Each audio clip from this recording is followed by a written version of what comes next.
जय हिंद दोस्तों, जियो स्टडी के यूट्यूब चैनल में आप सभी का स्वागत है। मैं हूं पंकज कुशवाहा। जी हां दोस्तों, आज की क्लास बहुत ही बढ़िया होने वाली है क्योंकि आज आपके बीच लेकर के आ गए हैं दोस्तों साइंस की 15 महत्वपूर्ण प्रश्न जो कि 2021 के लिए बहुत ही महत्वपूर्ण है। 2021 का मॉडल प्रैक्टिस सेट है दोस्तों।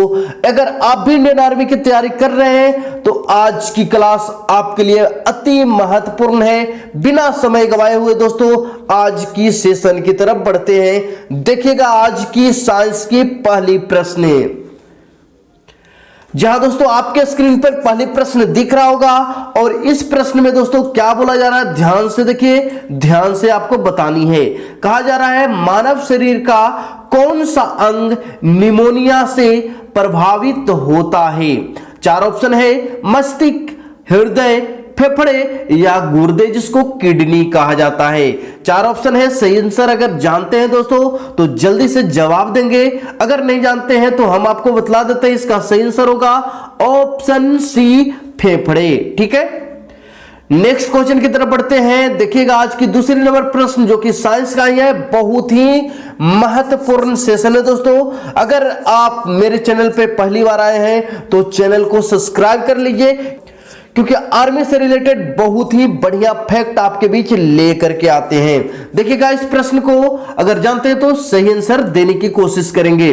जब एक चल वस्तु की गति दोगुनी की जाती है तो उसकी गतिज ऊर्जा पर क्या प्रभाव पड़ेगा, इसके बारे में बताना है। दोगुनी हो जाती है, चौगुनी बढ़ जाती है, समान रहती है या तीन गुनी हो जाती है दोस्तों, इसके बारे में आपको जानते हैं तो जल्दी जवाब देने की कोशिश करेंगे। क्या होगा सही answer? Option B is right answer, क्योंकि क्या होगी, दोगुनी हो जाती है। ठीक है, नेक्स्ट क्वेश्चन की तरफ बढ़ते हैं। ध्यान दीजिएगा, ये रही दोस्तों आज की तीसरी नंबर प्रश्न और इस प्रश्न में बोला जा रहा है कि इनमें से किस भारतीय को भौतिक विज्ञान के लिए नोबेल पुरस्कार प्रदान किया गया था। चार ऑप्शन है जेसी बोस, हरगोविंद खुराना या आपका एस चंद्रशेखर या अमर्त्य सेन। चार ऑप्शन है, सही आंसर लगाना है। यहां भी आपको देखना है किस क्षेत्र में, तो भौतिक के क्षेत्र में, क्योंकि आपको पता होगा हरगोविंद खुराना को आपको चिकित्सा के क्षेत्र में मिला था और अमर्त्य सेन को अर्थशास्त्र के क्षेत्र में मिला था, लेकिन इसका सही आंसर क्या होगा, एस चंद्रशेखर, इनको भौतिक के क्षेत्र में नोबेल पुरस्कार मिला है दोस्तों। ठीक है, चलिए नेक्स्ट क्वेश्चन की तरफ बढ़ते हैं। ध्यान दीजिएगा, ये रही दोस्तों आज की चौथी नंबर प्रश्न और इस प्रश्न को भी आप उत्तर देने की कोशिश करें। कहा जाता है कि सार्वत्रिक रक्तदाता समूह कौन सा है, ए समूह, बी समूह, एबी समूह या ओ। तो इसका सही उत्तर क्या होगा, ऑप्शन डी, ओ समूह। ठीक है, चलिए नेक्स्ट क्वेश्चन की तरफ रुख करते हैं। ये रही दोस्तों आज की पांचवी नंबर प्रश्न और इस प्रश्न में बोला जा रहा है कि किस यंत्र का प्रयोग करके भूकंप की तीव्रता मापी जाती है। डायनेमोमीटर, सिस्मोग्राफ, फेदोमीटर या मैग्नेटोमीटर। ठीक है, इस प्रश्न का ऑप्शन है डायनेमोमीटर, सिस्मोग्राफ, फेदोमीटर या मैग्नेटोमीटर। ठीक है, चार ऑप्शन है, सही आंसर इसको देने की कोशिश करें तो इसका सही आंसर होगा ऑप्शन बी, सिस्मोग्राफ। ठीक है, नेक्स्ट क्वेश्चन की तरफ रुख करते हैं दोस्तों। ये रही आज की छठी नंबर प्रश्न और इस प्रश्न में बोला जा रहा है क्या कि हैजा के टीका की खोज किसने की थी।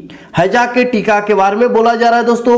चार ऑप्शन है, Joseph Lister, Louis Pasteur, Edward Jenner या इनमें से कोई नहीं। तो इसका सही आंसर क्या होगा, आपका जोसेफ लिस्टर इसका सही आंसर हो जाएगा। Option A is right answer. ठीक है, ये रही आज की सातवीं नंबर प्रश्न और इस प्रश्न में बोला जा रहा है दोस्तों क्या कि कार्बन डाइऑक्साइड की प्रकृति कैसी होती है।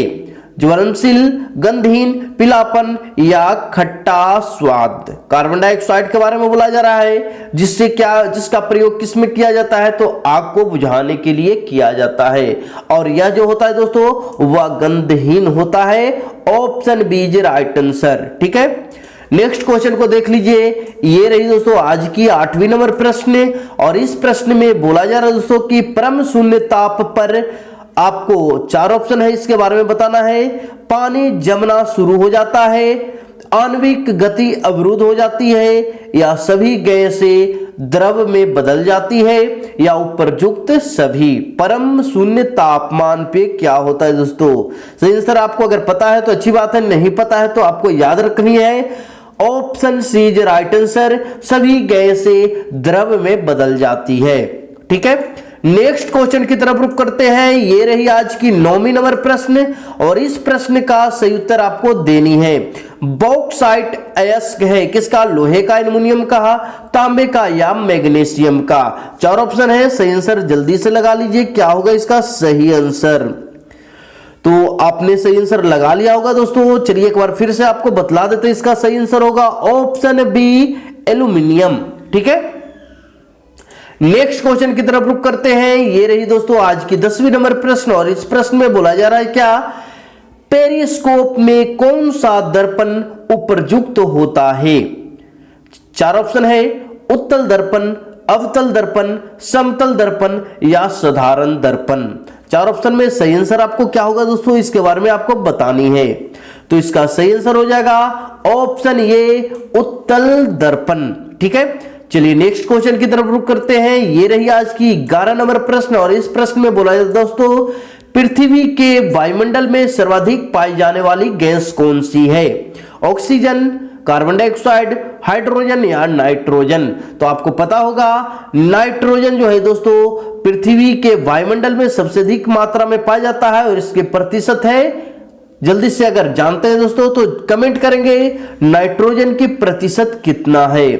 हमें पता होगा, हमें आशा है सभी विद्यार्थी इसका सही आंसर दे पाएंगे कि वायुमंडल में नाइट्रोजन का प्रतिशत कितना है। चलिए बिल्कुल सही है, 78%।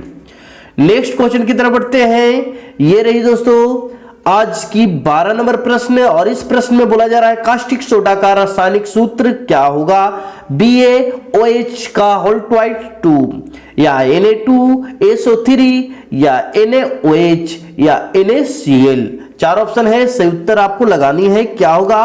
कास्टिक सोडा बोला जा रहा है, तो इसका सही आंसर होगा ऑप्शन सी NaOH।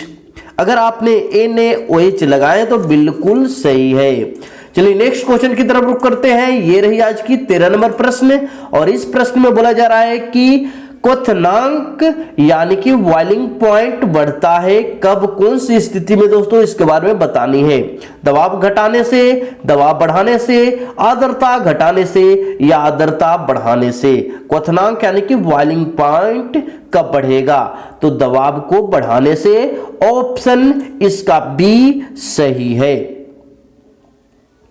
चलिए नेक्स्ट क्वेश्चन की तरफ बढ़ते हैं। ये रही दोस्तों आज की 14 नंबर प्रश्न, और इस प्रश्न का सही उत्तर देने की कोशिश करें। कहा जाता है कि निम्नलिखित में से कौन द्रव अवस्था में पाया जाता है? ब्यूटेन, पेंटेन, हेक्सेन या मीथेन। द्रव अवस्था में आपको बतानी है दोस्तों। तो सभी विद्यार्थियों को पता होगा ब्यूटेन जो होती है द्रव अवस्था में होती है, क्योंकि रसोई घर में ब्यूटेन गैस का ही प्रयोग किया जाता है। ठीक है, नेक्स्ट क्वेश्चन की तरफ बढ़ते हैं। ये रही दोस्तों आज की 15 नंबर प्रश्न, और इस प्रश्न में बोला जा रहा है कि चाल यानी कि स्पीड इक्वल टू क्या होता है? दूरी गुना समय, दूरी बटा समय, समय बटा दूरी या वेग गुना विस्थापन। तो सभी विद्यार्थी इसका सही आंसर जानते होंगे। चाल इक्वल टू दूरी बटा समय। Option B is right answer. ये रही आज की 15 प्रश्न। आशा करते होंगे दोस्तों आप 15 प्रश्नों में कम से कम 12 या 13 प्रश्नों का सही उत्तर दिया होगा। अगर आपने 12 या 13 प्रश्नों का सही उत्तर दिया है दोस्तों, तो आपकी साइंस की जो लेवल है वह बहुत बढ़िया है। अगर आपको 12 या 13 के बीच में नहीं हो पाया तो आपको थोड़ी और तैयारी की जरूरत है। चलिए मुलाकात करेंगे अगले वीडियो में, तब तक हमें इजाजत दीजिए। जय हिंद, जय भारत।